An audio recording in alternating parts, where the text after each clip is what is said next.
People are sharing the most disappointing, overhyped tourist traps around the world, and these are downright brutal. Now don't get me wrong, there's some great food to be found there, but the whole street itself is dirty, smells like sewage and wildly loud. Travelling is all about trial and error. Sometimes you have an amazing experience and other times, well, you get sucked into a giant tourist trap and you live and learn. In this video, we're going to be taking a look at the top 10 disappointing, overhyped tourist traps around the world. Every one is worth seeing, and there's something there that you would never even thought of, so make sure please that you watch till the end. Well, if you're up for some brutal comments, let's get on with it. At number 10, Hollywood Boulevard, California.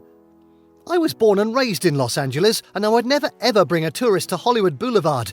Maybe I would drive through it quickly, but there are so many cooler things to do in LA than to see a crackhead Spider-Man fight a drugged-out Batman. If you say so. At number 9, UFO crash site in Roswell, New Mexico. You would think it would be a hotspot for conventions and space geeks, but it was an incredibly tiny town with dozens of alien shops and barely any people. It was also creepy as hell. At number 8, Plymouth Rock, Massachusetts. To put it bluntly, this attraction is massively lame. No one even knows for sure if this is the right rock, or if there even was a rock where the pilgrims landed in the first place. Sounds like a waste of time. At number 7, Bourbon Street, New Orleans.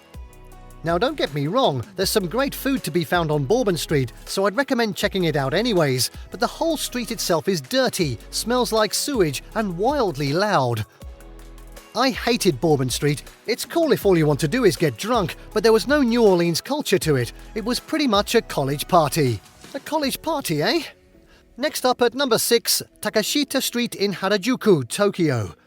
I couldn't move my elbows an inch without bumping into someone, and pretty much every shop had a 30-minute line.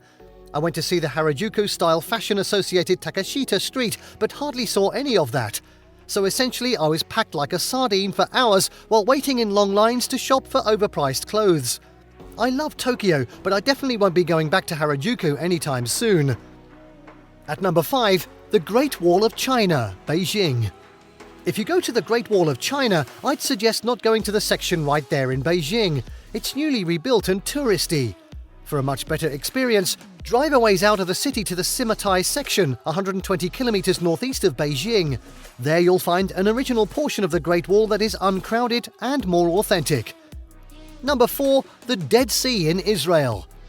You're in the desert, it's blazing hot, and you think you'll go take a dip in the Dead Sea to cool off, right? Wrong. First, you have to pay to use the towels, pools, etc. Then you have to take a shuttle that drives you from the spa down to the shore. You tentatively step into the water, which feels like a hot bath. Then you submerge, which is a mistake. Every pore on your body is burning from the salt, especially if you recently shaved. Excuse me? You find cuts on your body you didn't even know you had. When you're ready to go, you're now sticky from the salt, and every inch of your body burns. Oh man. Let's go to number 3, Machu Picchu, Peru. It's amazing that the Inca people built this place, but I have an issue with how it's currently managed. First of all, it's flooded with people. It's very expensive to visit. You're required to have a tour guide, and you can only spend 3 minutes in certain areas. In my opinion, you're way better off seeing the Inca capital city, Cusco. See Sacsayhuaman and Coriancha Sun Temple. Go on a backpacking trip, and you'll find Incan history everywhere with no tourists around. The site itself is really incredible, but it's overcrowded with so many loud tourists to the point where you feel like you're walking through Disney World instead of a UNESCO heritage site. And now at number 2, the Grand Canyon Skywalk, Nevada. This glass bridge over the Grand Canyon is a total rip-off and tourist trap.